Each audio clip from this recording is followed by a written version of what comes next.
Christ a été fait malédiction à notre place.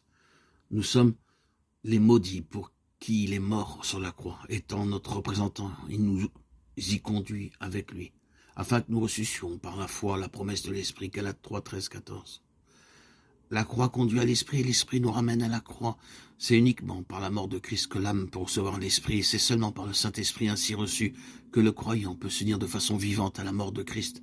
Alors, il a la pleine assurance que le Seigneur ressuscité demeure en lui. Alors, vraiment, il peut dire avec toute certitude, je suis crucifié avec Christ et Christ vit en moi.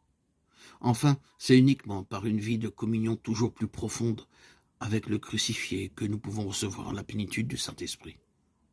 C'est d'ailleurs ce que nous enseigne l'Épître aux Galates, où l'apôtre rappelle à ceux-ci que l'œuvre du Saint-Esprit en eux fut le résultat de la prédication de la croix.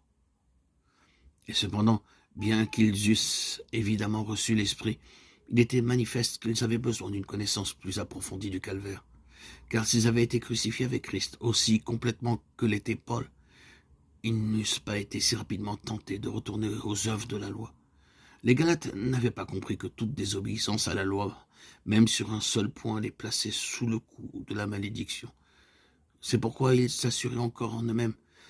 Ils avaient commencé par l'Esprit, mais n'avaient pas appris à vivre selon l'Esprit, par la foi au Fils de Dieu, alors que c'était cette foi même qui, au commencement, avait transformé leur vie. Les exhortations de l'apôtre aux Galates sont toujours actuelles. Les enfants de Dieu ont, aujourd'hui comme autrefois, besoin de les entendre.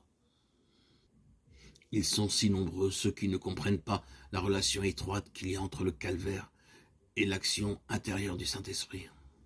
Or, c'est dans la mesure même où le racheté saisit tout ce que la mort de Christ signifie pour lui, que le Saint-Esprit peut venir en lui et agir par son moyen. La croix conduit à l'Esprit. C'est à cause du sacrifice expiatoire de Christ que tout cœur consacré peut recevoir le Saint-Esprit.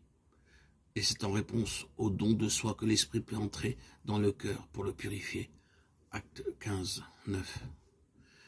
L'Esprit conduit à la croix. Quelle démonstration nous en avons dans la vie du Seigneur. Lors du baptême au Jourdain, les cieux s'ouvrirent et le Saint-Esprit descendit sur lui.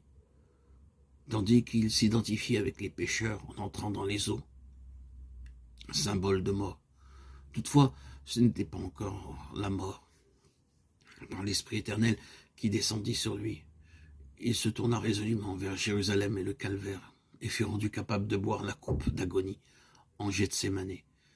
Mais après qu'il eut rendu l'Esprit, il fut vivifié et ressuscité par l'Esprit de Dieu, et reçut le nom qui est au-dessus de tout autre nom,